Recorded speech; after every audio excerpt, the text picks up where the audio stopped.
Exactly. A big ugh, Ugh. a rumph. I will say this about Texas Chainsaw Massacre 2022.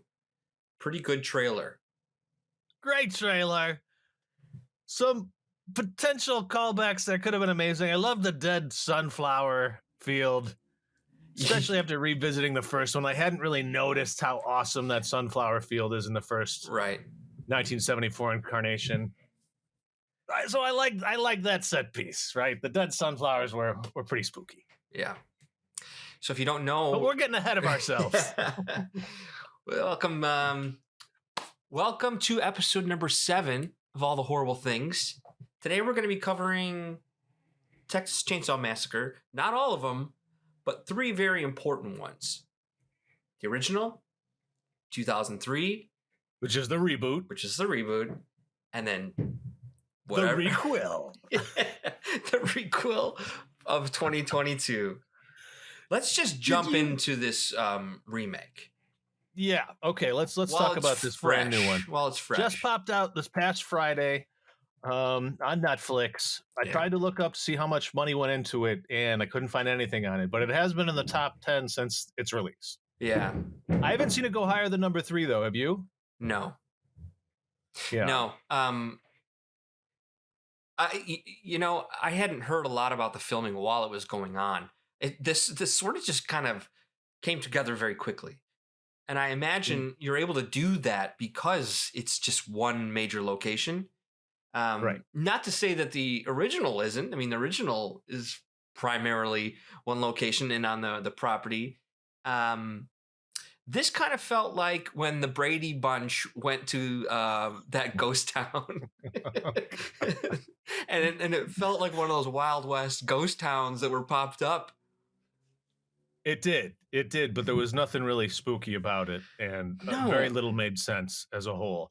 So essentially, our plot, we're dealing with influencers, right? Our two, not leads, but 2 of the top characters ultimately is this guy and this girl that seem to both be celebrity influencers, chefs in social medias. Oh, celebrity chefs. Okay. Celebrity chefs, but, they've got a big influence in the social media. So were they chefs together? Or he was. They referred to him as the chef. Remember, even the one guy's like, "Oh, you're that chef." Like everyone knew they were coming to town. And the one guy at the store, he's like, "Oh, you're that chef." Oh no, I'm sorry. I think believe it's when the police pull them over. When they first show up in the town, they get pulled over because I imagine. Was it the Tesla or whatever they were driving? The Tesla, plus it had a little Get Out feel like it was going to go in that direction for a second. Thankfully, it didn't because ultimately he had the clout. Yes. I mean, we had a African-American male character that was known ahead of time, which, rural Texas. Let's just say really quick, if you haven't seen 2022, we're going to be revealing everything. Oh yeah. I'm not I'm not holding back. We're spilling all the guts. He is the first character to be killed, is he not? No. Is he the first? No, because someone had already passed prior to that. Am I crazy? Well, the woman. Sorry. The woman who owns the orphanage. Right. Yes. So, but so let's say no. Well, isn't there deaths in the van first? Do we count those? Because he comes back and then takes out the chef after he goes away because his new mother figure now, who ran an orphanage of sorts, I guess he's been holding up with this old lady. It's unclear how their dynamic got started or why she's let this guy go in there. But she's not his real mom, but she's his makeshift mom. Right. So because if this is a requel, this is supposed to be the actual Leatherface. And the Leatherface's real mom is non-existent in the 1974 one, or he's wearing her face. Sure. That's exactly what I was about to say. Like, he is supposed to be the original Leatherface.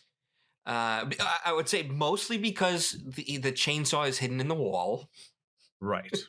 He knows. What was it doing there? I don't know. That was absurd. That was so absurd. Like, we're supposed to believe that either he put it there or someone to protect him put it there. Great spackling job. Didn't know that it was behind that wall. But okay, so this makes him in his 60s. We're kind of doing what we did with the Halloween franchise, like Michael Very Myers. Much so. Yes, super rip off, especially when we bring back Sally and her demeanor and her look. Yes. Oh man, even the look. What are you? What are you doing? I know. It's very frustrating because we talked about last week how important that first Texas Chainsaw is to me, and really kind of the nihilistic nature of it. You just got death without motive, ultimately just to eat, right? Because they are cannibals. And the deaths are so quick and so emotionless in terms of the killers, that it had an extra element of scary. But for this one, I didn't really understand why he was able to be dormant for so long, and now his second mother figure has now passed away after she's been kicked out of her home because they couldn't find the deed. Right. And do you think it might be because she was keeping him in check, and without any type of supervision, he is just... That's got to be it. But that's the only thing that makes any sense. The problem is, when she's dying, doesn't she say to him, be a good boy and don't go into mama's room? Why? So was the chainsaw in her room, or was it in his room? I'm assuming that was her room. As I'm saying it out loud, that's exactly what it's got to be, right? I mean, it didn't occur to me while I was watching it, but don't go in mama's room means she put the chainsaw on the wall. Okay. Yeah. And plus, it was so clean. That's one thing I wanted to talk about, too, just in the nature of the environs, right? We have this, it was, squalid or whatever. It wasn't well kept, a ramshackled old, was it like a condo-y apartment sort of thing going on there? Yeah, kind of like, didn't feel like a house in the way the other two felt like a house. Like where Annie from Little Orphan Annie, right. It looked like a Annie or the Newsies. They lived in this 1920s brick walk-up building that where they was connected to other houses or row houses along this ghost town. And it was relatively clean. Certainly the mother's room was pretty clean. Yeah. I mean, part of what really scared me in that first one was the nature of the inside. And the people living in filth and squalor. Yes. Chicken bones and feathers everywhere. That being said, that wasn't really the case in the 2003, but we can get back to that. Let's continue with that. That's true. 2022. Well, so we got a chef, and then was she his assistant? Who was the curly-haired? What was her role? Right. I wasn't clear on. I think that has to be it. Either she's an additional influencer, maybe runs his social media. They didn't do a great job of explaining it, or I missed it. I would say that she was either a chef or just business partner. Okay. Yeah.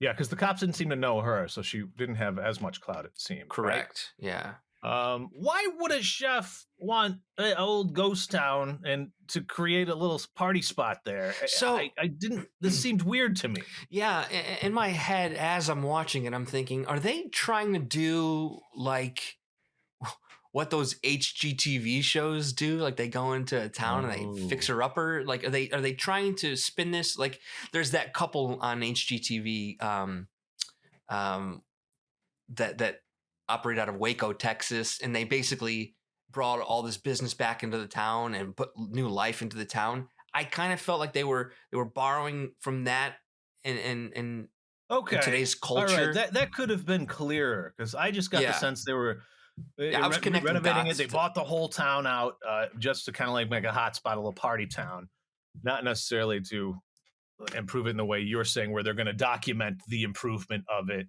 and then sell that as a product itself. It seemed like raffling it off, right? They were like auctioning. Chef. What does a chef do in architecture stuff? I didn't get it. No. And the thing that kind of bothered me was, so we've got this, I don't even know how to refer to him as the mechanic / fixer-upper, like whatever this guy is that they've hired. Essentially the red herring, because he comes off as the villainous figure to our leads at first. Right. That's why I was a little confused as to his motives. It was clear when we first meet him at the gas station that they were going to be butting heads, but then they kind of just threw that out the window for a moment. Like, oh yeah, we spoke on the phone. Right. Like he didn't put that together. The thing that bothered me though about this character is how that he bought into this idea that they killed the old woman, you know, that they were responsible, like, show me the deed. And like, we just bought this whole town. We hired you. Why are you questioning this? That bothered me. That really did. Yeah, and that gets to kind of like what I was looking for deeper meanings in this one, which was so hard to find. But really what was only going on was this wealth inequality, a little bit of a culture clash too. Not, I don't think as much as in the 2003 one, culture clash action, because there was so fewer characters that were already there. We just have Leatherface, the mother, his pseudo mother that dies, and then this guy that you're talking about, this rough and tumbler. Right. This rough and tumbler, as you just very well put it. I have to think, was he wearing a red hat? It almost be like a Make America Great Again, because he also does say, this is Texas. We don't like people telling us what to do. And I think that was that injection into this storyline, is that he is the complete opposite of these liberal chef influencers coming into town. Right.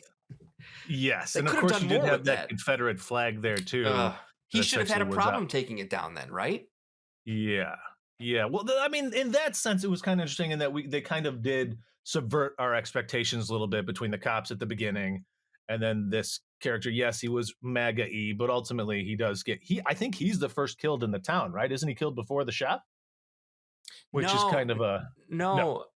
I think the chef is killed. The girl goes upstairs, gets stuck in that room. The rough and tumbler guy comes in. She turns that mirror to help him. That's right. Yeah. Okay, that's fair. And then he gets just completely caved in. His head's caved in to the max. Yeah, he's busting out his keys. Okay, so but that being said, when he's driving out there with the ambulance and his mother dies, croaks in the car. Right. Awesome first kill of that cop. Oh yeah, the wrist. Like, there's hope. There's a little bit of hope here. Yeah, because I'd never seen the wrist a kill like break that. Turned into a knife. Brilliant. Into the neck and super gurgles. Yeah. I was honestly at the beginning, I was like, you know what? Maybe we're gonna see some new things here. Some original. I will say, you pointed out that kind of it seemed like that this director and writer were only focused on the kills. There's no plot really. Characters all suck. But there are some interesting fun kills in it. And I would say gore wise, do you think this is the goriest of the potentially? Three? Yeah. The OG. The reboot, I mean, the requel, the bus scene alone, I'd say probably yes. Right. The I mean, yeah, the kills were almost like what they spend all their money on. Yes, I completely agree. So you got ultimately the wrist bone in the neck. Then he busts out the side and bludgeons our other cop with what? What did he bludgeon with? A hammer? I can't remember. Yeah, I'm not sure. But so his head caves in, and then you got the girlfriend of the chef, who is our first lady victim, and that was a pretty tense kill, I would say, because at this point now we have Leatherface finally with his mom's face on, right? His secondary mom, his adopted mother. Yeah, which again, her face, was able to makeshift that quick. He was he honoring her by doing that? Because in the past he doesn't wear people's faces to honor them. Did he not like this woman? No, I think he loved her. I think it's a way of like paying respect to her. Yeah, that's I think it's also like a perversion thing for him too. Yeah. Like in the first one, if this is the requel and we're not considering the motives of Leatherface in 2003, then there is some sort of weird. There's no women in his life. He wears his mom's face in that first one in 74. And I think we're going back to that. He feels better about releasing his horrific side if he's wearing the face of specifically his mom. Because does he change faces in the 2022 one at all? No. He wears that one mask the entire time. And in 2003, oh my gosh, it's like a costume store up in there. He's switching faces left and right. Yeah. Well put. But when that girl is gutted in the van, I thought that was also a pretty effective kill. And they didn't even have to show too much. It's just we knew what was going on. You saw a little of the gut spillage, but just her being trapped there and him on the outside with it looked like a really crude instrument that he was gutting her with. So yeah, I don't know. That got me. I mean, I thought there was hope during that first sequence of slaughters out in the desert. Yeah, I mean, here let's this is probably a common theme throughout all of these Texas Chainsaw Massacre movies, but this is a franchise that gets away with a lot of death scenes during the daytime. That's true. You know, I mean, aside from this one, it turns to night pretty quick, but I mean, it's equally terrifying. If you can pull off a day kill. Yeah, we brought that up with the ghost face in the new Scream movie. Right. He pulls off a daytime murder. A requel that worked in that one, whereas this one not so much. You're right, but ultimately, the house in which the first one took place is close enough to this town too. Right. Which is another interesting point if you want to start talking about this character that was squeezed into it really pointlessly, if you ask me. Sally, our final girl from the first movie. Yeah, I think why is she back? It was the hype to just pull people in. And it's not even her, because that actual actress she passed away in 2014. So that's another thing. They bring back the character, but it's not like seeing Nev Campbell or Jamie Lee. Right.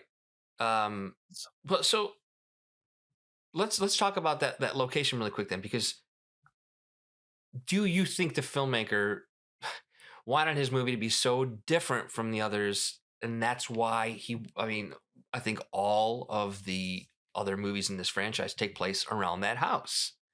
I thought for sure we were going to get to the house. I was hoping so, because honestly, the house is as scary as any character. It's part of them. It's a character itself. You're right. It's a monster. It's a den of horrific events. Yes, and you can smell it through the screen, that house too, which is what I found interesting, because the house in the first one, it's kind of quaint, and it's amidst trees. Yeah. There's like literally a forest there, because there's that ridiculously long sequence of Sally running from him through the forest. Yeah, which they do in 2003 as well. Yeah.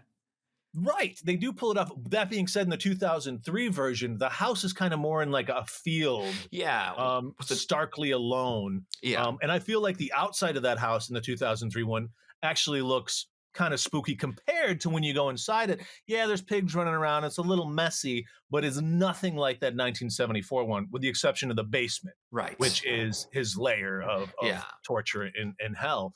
But I think that's possibly because in the 2003 version, that family's big. Yes. There's a lot of them. Yes.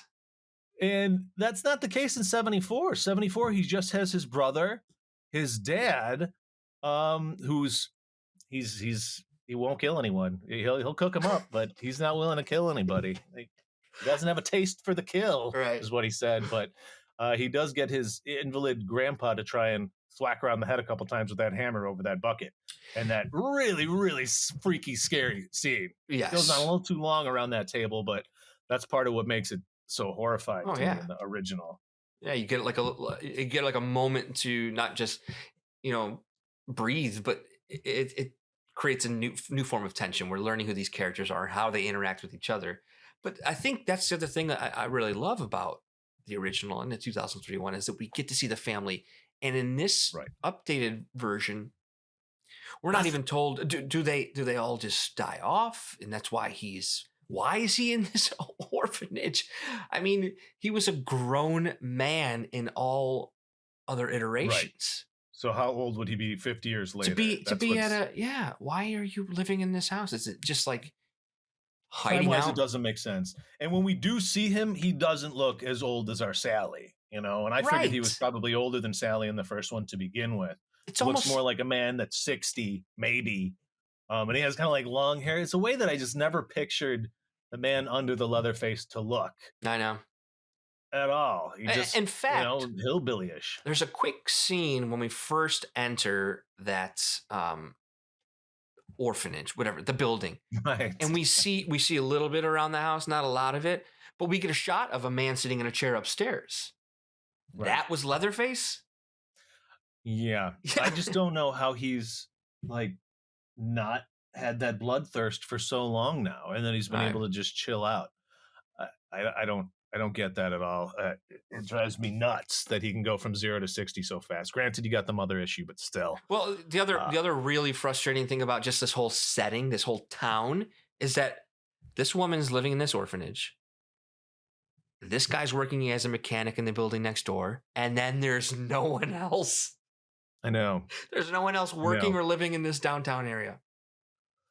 I mean, it is possible that he is still going out there, and maybe she's cannibal too. I mean, he was feeding his family prior with him and his brother, like kidnapping and then potentially turning them into meats. It was interesting. I never really realized the first times I'd watched that first one, which was multiple times, that when they stop at that gas station at the beginning where there's barbecue, they were eating human meat. They were fed human meat before they end up getting snuffed out and turning into meat themselves, which pretty gross. And yeah, I don't know. There's a lot going on that first one, I feel like, that really is absent from this new one.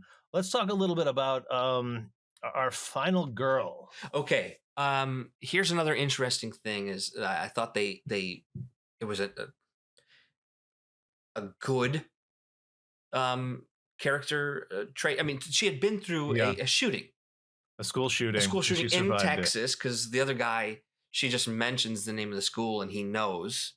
I mean, sadly, there are so many of them right now nationally that if you weren't in that town or like around from Texas, I wouldn't know which school it was. So it was big enough where she may have been one of the only survivors. Final girl twice. Yes, I feel like that character arc was done ham-handedly, and in a way, I was discussing it with the lady friend. It almost felt a little propagandist then, when it's like the only way to stop bad guy with a gun is when she gets up the courage to then at the end use the gun herself. Yeah. I felt like there was weird messaging going on there that I wasn't super comfortable with. But you're right.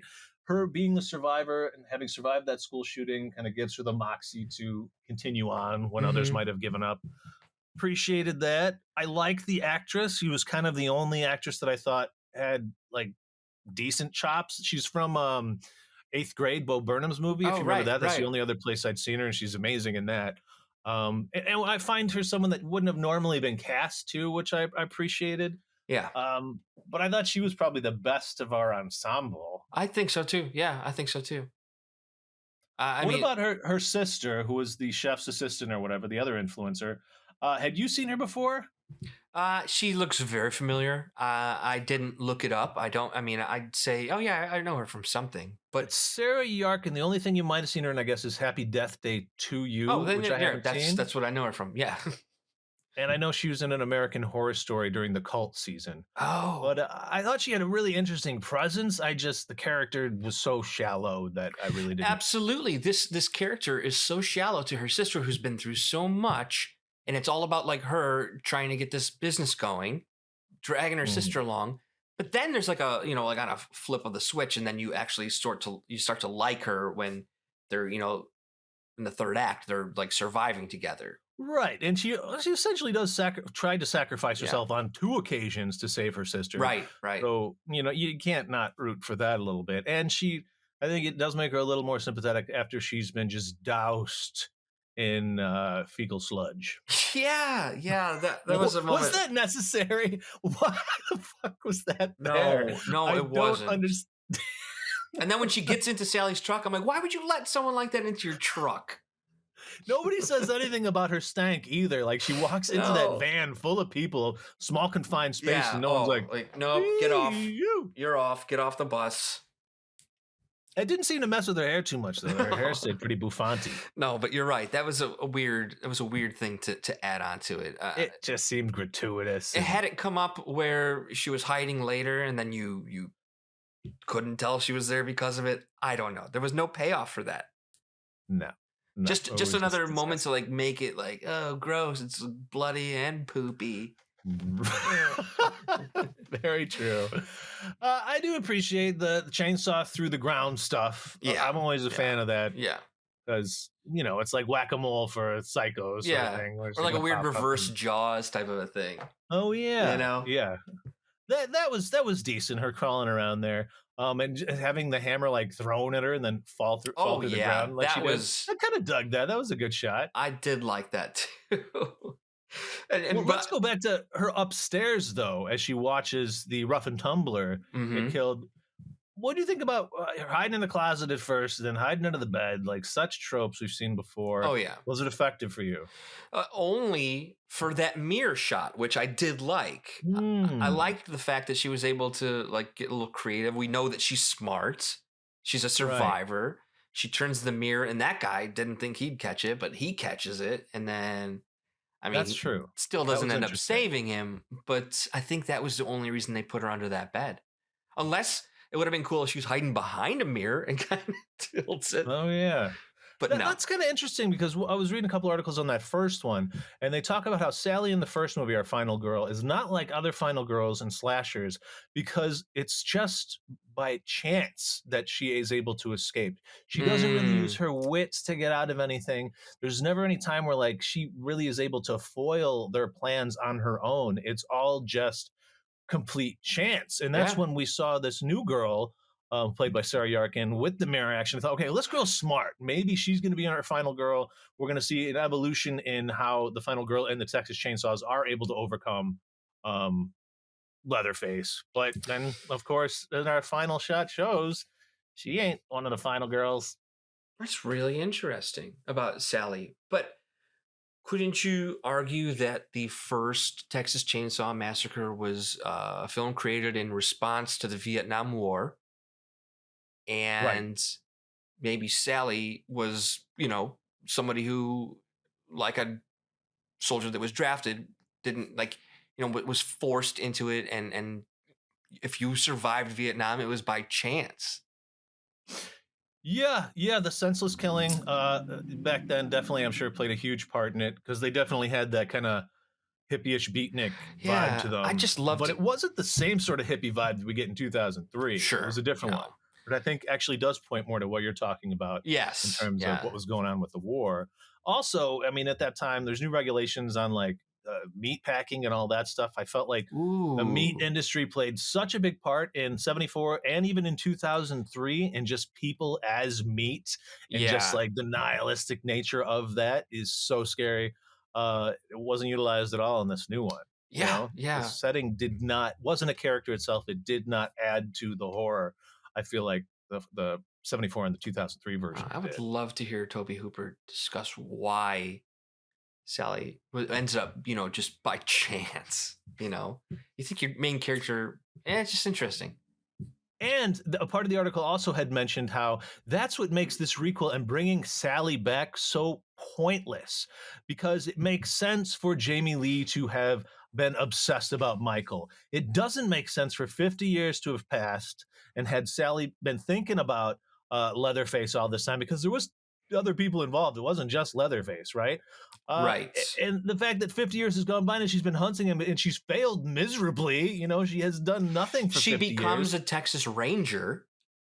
Isn't that what they say? Specifically to try and hunt him down. Yes, which is definitely ripped from like Jamie Lee Curtis learning to become a badass. It's too much. It was fruitless. Yeah. And then it really pissed me off in the final act when she finally shows up in a town with 15 minutes left in the movie, in a movie that is literally only 72 minutes long. It's like an episode of American Horror Story, and then it's so freaking short. And then the two girls run into her car. Looks like, oh, good, we got the first final girl back. She's gonna be the savior, and she's like, oh, he wants you, so I'm gonna lock you in the car now, even though I'm a ranger. Just traps them in her own freaking truck. I thought that was weird.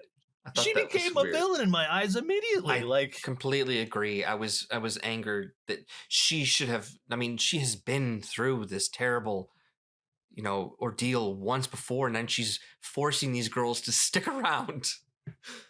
Terrible. Yeah, it was ridiculous. And then the scene where she confronts him with her picture, like he can see through that mask really well what the hell she's...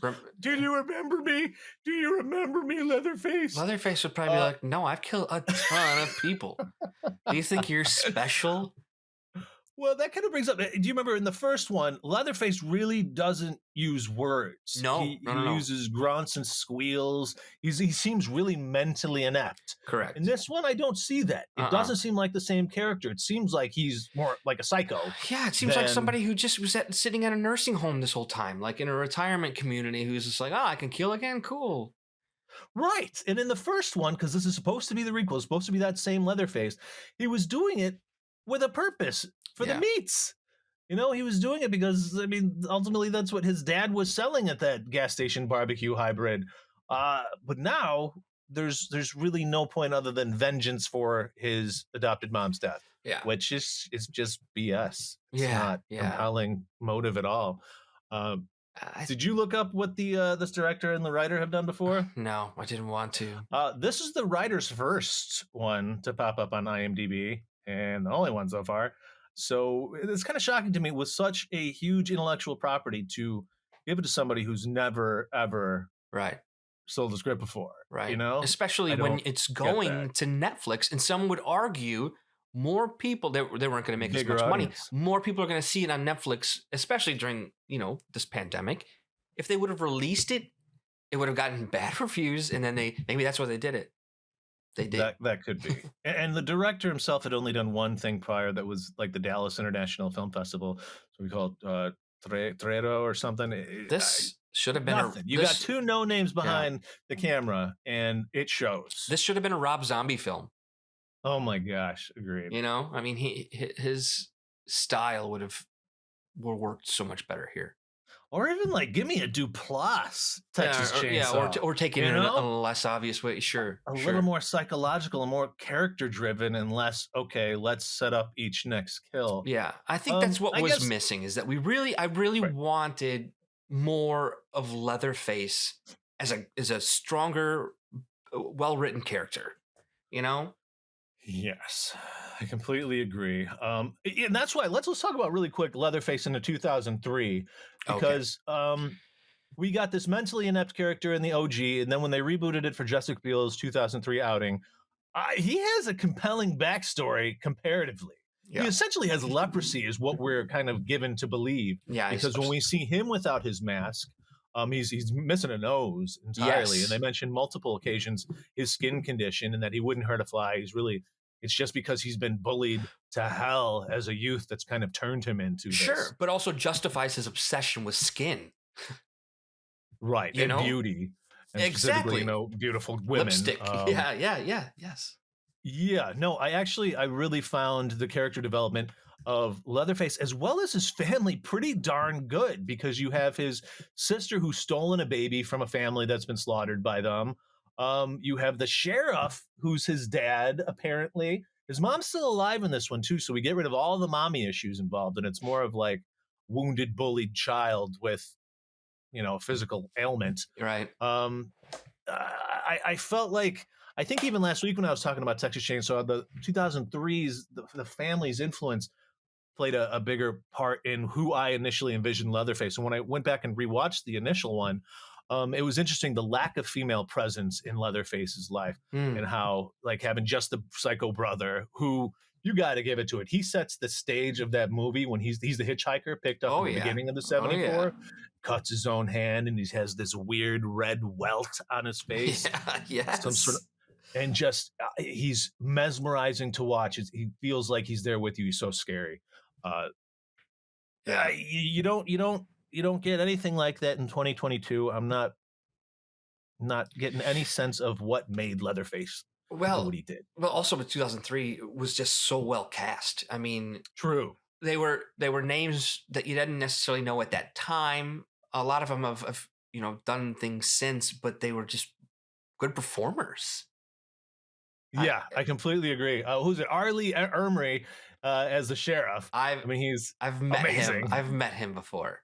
I got to meet him, and he was such a nice guy. Yes, I believe in those eyebrows. Yes, those caterpillars on his face. My goodness, Arlie Ermery was a real Marine, sergeant who would basically his character in Full Metal Jacket. Full Metal Jacket. Right. Yeah. I thought it worked so well. Yeah, he did such a good job as the sheriff, though. And don't they use him almost as ominous in Leatherface when he's just taunting the kids when he goes to deal with the woman or the hitchhiker who killed herself in the 2003 version, right? In the back of the van, the way he just toys with them and plays with them is just as scary as being chased by the chainsaw. Yeah, I thought he was equally as scary as Leatherface. The mental game, and didn't they cast Arlie Ermey to play the sheriff in the 2006 version as well? I'm not sure. What was the 2006 version? Remind me of The that. 2006 version was with Matt Bomer, and it was about it was more focused on two brothers. One of them was in the service. It was also during Vietnam. Really? And one of the brothers was was going to draft dodge. I can't remember that one. Was I'm pretty sure what was the subheading? Maybe it's called The Beginning. The Beginning? It's The Beginning. Okay. Yeah. All right. That makes sense. Also, I don't know if you've ever picked this up, but we should be kind of wary because one of the victims of Leatherface in the 2003 version was at the time in 2003, one of the most notable of movie critic websites was Ain't It Cool News. And Harry Knowles ran that. And his face is right there in the basement on a table, just a slab of his face saying, essentially, you critics better watch out or Leatherface is going to come for you if you don't give it 4 stars. Yikes. Yeah. Nothing like that in 22, though. I ain't scared to talk crap about it. No. Here's the you've brought it up. It is difficult to like kind of rip this movie apart and still not take in the account of like the director and the writer. Like, we don't know what happened. They probably put a ton of work into it. Maybe the studio, maybe Netflix, which I haven't heard about Netflix, but maybe they did step in, or a producer like made them change it, and so we don't know the full story. So it is maybe not 100% fair for us to say this. Maybe this wasn't the movie that they set out to make. That's all I'm saying. That could be. I do also think that the first one and then 2003, which is very similar in a lot of ways and harkens back to the OG, often had source material. Yeah. I know they play with the idea that this is based on a true story. And while it is an amalgamation of true stories, there is still one figure who existed that is a lot like Leatherface. And he actually was from Plainfield, Wisconsin, not too far from us. It's always the Midwest. It's the Midwest. Ed Gein. Have you heard of this guy? Ed Gein. Gein. That's how it goes? Yes. I didn't, I mean, I'm familiar with him. I don't think I remembered there being that correlation, but yeah.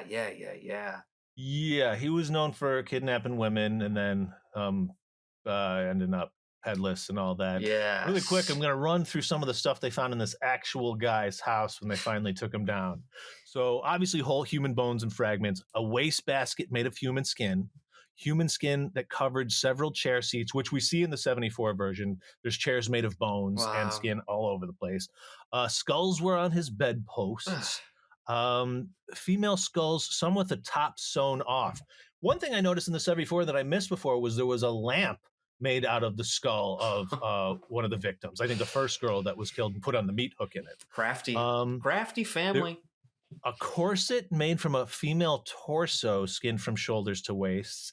Leggings made from human leg skin. Masks made from the skin of female heads. So that's our most direct correlation. Mm-hmm. And specifically, I guess there was only masks of female heads. What else do we got here? The skull in a box, heads in burlap sacks. Ooh, there was even some like sexual weirdness going on. 9 vulvae in a shoebox, which is horrifying. Yes. A belt made from female human nipples, 4 noses, a pair of lips, and a window shade drawstring. So that's what he used to pull his light and turn it on. A lampshade made from human skin, and then fingernails upon fingernails. So this guy sounds about as scary as it gets, and sounds as close to Leatherface as we'll ever have in reality, hopefully. But the source material, I think, is what made those first two, like it was drawing upon something that was visceral and actually legitimately scary versus like a ghost town being right juiced up by some. It's a music video. You know, they made a music video, is essentially. Right. You know, story. Yeah. Let's talk really quick about the ensemble of 2003 because I really like the cast of that middle one. Yeah, yes. The reboot. Yes. As much as I really enjoyed some of the performances in the 74, I really liked that Franklin in that original version, what he was actually in a wheelchair. Mm-hmm. And when he's taken down, it's just like so nonchalant. Leatherface doesn't hesitate, doesn't even like notice while his sister's right there. I thought there was something kind of interesting going on there in that he just was oblivious, Leatherface, at that time. But in the 2003 version, you got like prettier people, I guess, than you could say in that first one. Yeah. That being said, I do like I like Jessica Biel in this, and I'm not usually a huge Jessica Biel fan. I thought she was right for this role for sure. I thought she was. I believed her, and I felt like she did as well as our initial Sally. Well, they do a lot of similar cinematography around her as well. I mean, the original Sally walking up to the house, they do the same shot with a low angle as Jessica Biel walks around. She's just wearing jeans instead of like jean cutoffs, I think, is the biggest difference. Yeah. That's really interesting because I was paying so much attention to the cinematography in 74 and how many long shots there were and how it had like such a voyeuristic nature to it. And it always seemed like someone was watching from afar in a way that we don't get any sort of like masterful cinematography, thoughtful cinematography in this new version. Right. It's just paint by numbers, I felt like. Well, the original filming of 74 was supposed to be a hellish film set. The heat in Texas was supposed to be just unbearable, and the smells, just like Gunnar, who plays the original Leatherface, had to like wear a mask, and and like those. It was supposed to be very very difficult film sets, and I'm kind of curious. I mean, they're all legitimately sweating balls throughout the whole movie, especially when they're stuck in that van. Yeah. I mean, it worked. It made it even more effective. So glad they all survived, but definitely paid off for the movie. But back to the cast, though, as you were saying, like Eric Balfour, who is the Kemper character, right? Big fan of that actor. You don't see him in a lot. His character's way more fleshed out than the main guy in the 74 version. I cared about him when he died. I didn't want him to die. Yeah, same way I kind of didn't care as much in the 74. Yeah. But he's great. I mean, he's always such a good character actor. I certainly remember him first as being kind of the first victim in Buffy the Vampire Slayer, the ghost that you care about in the 2-hour premiere. He's Xander's best friend, and he gets turned. Right. I thought he was great in that. I enjoy his presence, and he doesn't overact. I think he was suited for the part. He's done some other horror as well. He's just a good horror actor, Yeah.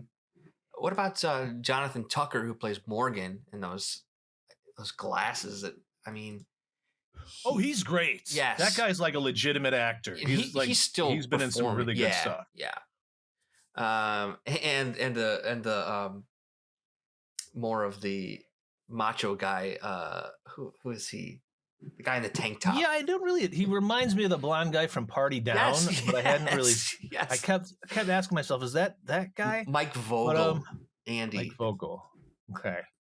But to go back to our boy Jonathan Tucker, who kind of plays the nerd, he essentially is the fill-in for Franklin. The guy in the wheelchair now has become this kind of more of a nerdy character than the killjoy, if you will. Yeah. Even though they are smuggling drugs, and he seems to be the most excited about the 2 pounds of weed that they're bringing back. Right. But he's been in stuff like Justified and Parenthood, Criminal Minds, Echoes, Westworld, most specifically, is where I probably remember him from.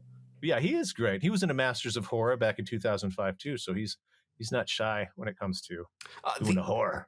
The actor who plays Leatherface in this is just a massive man, and he did a ton of movies in the 90s, and he has played like several football players. And I remember him from a movie called The Program, which was about college football and the abuse of steroids. And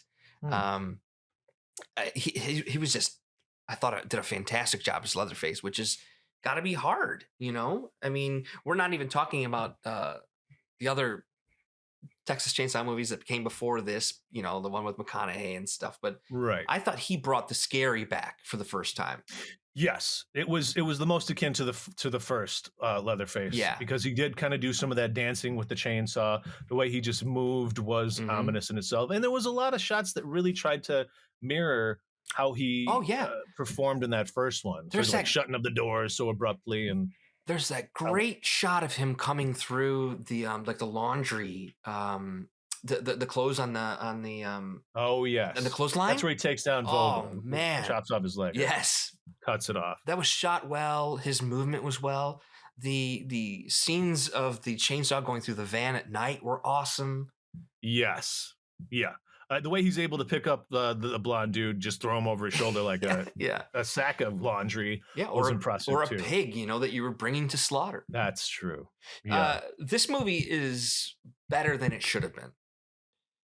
You know what I mean? The 2003 version. Yes. It's better than it should have been. It's only got 37% on Rotten Tomatoes, so I think we're in the minority in thinking that it's good. Because I think it's genuinely scary, and it has some great performances relative, and that there's enough dynamism in the characters that I'm actually rooting for them. Mm-hmm. This 2022, I'm ready for everybody to go, especially this bus, this party bus full of people, which arguably is the most fun scene in terms of the murder scenes in the movie. And of course, like the only time I genuinely laughed, like at what they were doing versus me laughing at it, I was laughing with them. The dude with the phone. When he comes in and everybody brings up their phone because he's got his leather face on and he's got the chainsaw, and the one dude's like, yeah, just try it. You're gonna get canceled. Yeah, you try anything, man, you're canceled, bro. I think he even says, bro. And then he's slowly chainsawed in the belly and can't really believe that, it's not just, the world is not just a screen. And that's one thing I liked about it, is ultimately you have these Gen Zers who are so oblivious to reality that they have filtered reality through the screen. Yeah. And the way that was burst, I did appreciate that moment. I think they should have ran with that concept more. Absolutely. If you're going to make this film for a point, and like, you should ask yourself, why am I making this? It is to comment on, our culture. And the idea that this character, this guy on the bus with the phone that just says, you can't hurt me because I'll put this online. It's this idea that it is a separation between reality and delusions, like you're talking about.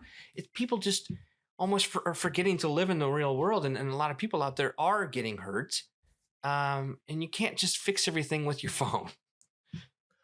And it would have been a nice inverse to how much the 74 and 2003 version really focus on like unity and family and legacy and genes, and how this new one is really all these people that are together but apart. Yeah. And in a weird way, they're physically together, and that makes it easier for them to be slaughtered in a way that, I mean, in a sense, at least they were trying to help. In the first movie, and even in 2003, they keep looking for each other when they disappear. Well, we got to go find him. Mm-hmm. I don't think that's happening with these Gen Zers when somebody disappears. Like, Where is he? Nobody's asking where somebody is anymore. You're right. They'll be missed. See you later. Exactly. What about Sally's final destination, if you will, in this newest version? So we got our renegade woman coming back, our renegade final girl. Are you talking about her just ending up in the trash? Yes. Just thrown into the trash.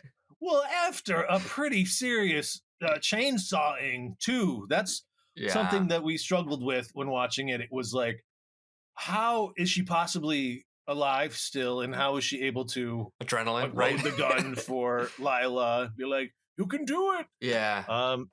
That was ridiculous. There's something in that scene where, Leatherface, we've just described his feats of strength in other films. Usually the thing about Leatherface, aside from his chainsaw, is just how strong and powerful he is. Yeah. And I really think that this was the only time in the movie we really see like his strength when he's got the chainsaw and he's holding Sally up. I think we were missing some of that as well. I agree. There were a lot of missed opportunities in this one. It's so frustrating too. Why are they giving it to somebody that obviously didn't have the experience to be writing such a love for the characters, or a love? Yeah, I mean, I was reading some other articles that were just arguing like they might have been forced to force her in. You know what I mean? The filmmakers might have felt resentful that Sally was being squeezed in based on how she actually ends up coming across and utilized in the film, because she's really throwaway. She ends up in the trash because she's for such an important final girl in the history of horror, she's just thrown into the trash.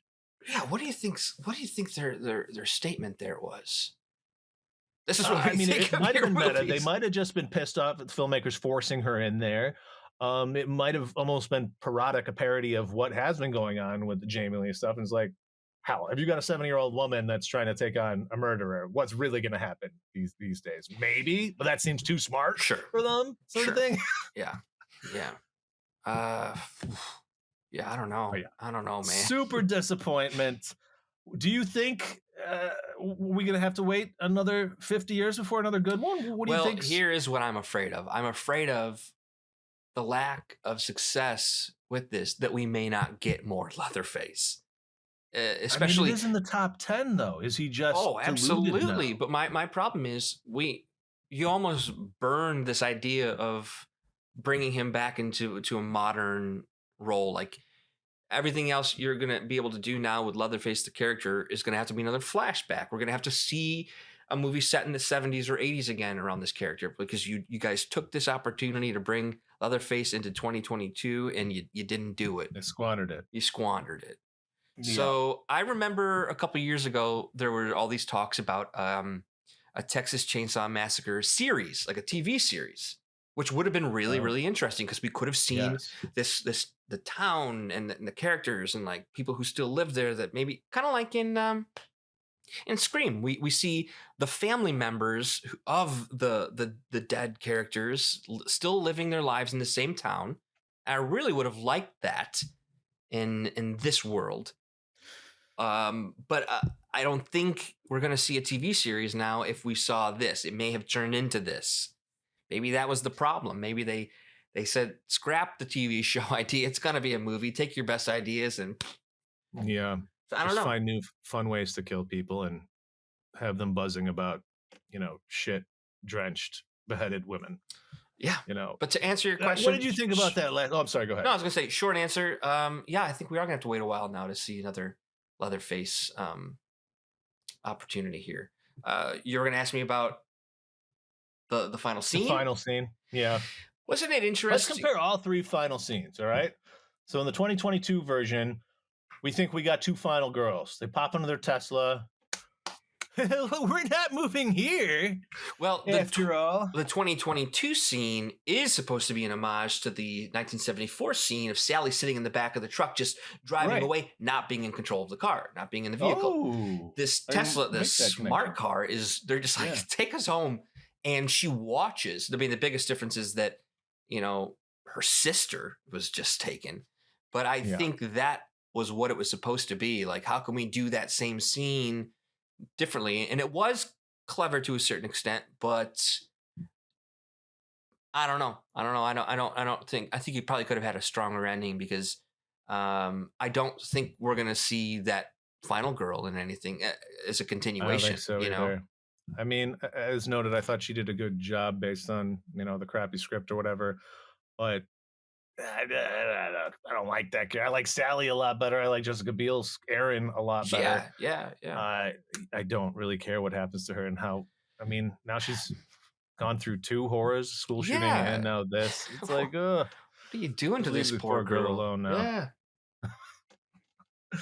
But yeah, you bring up an interesting point in how they could have built the town more. If you remember in the first one, it starts off with Sally going to her grandpa's grave, where kind of there's all these weird Texan dudes are like hanging out. Yeah. That's where they happen upon the brother, the creepy hitchhiker guy.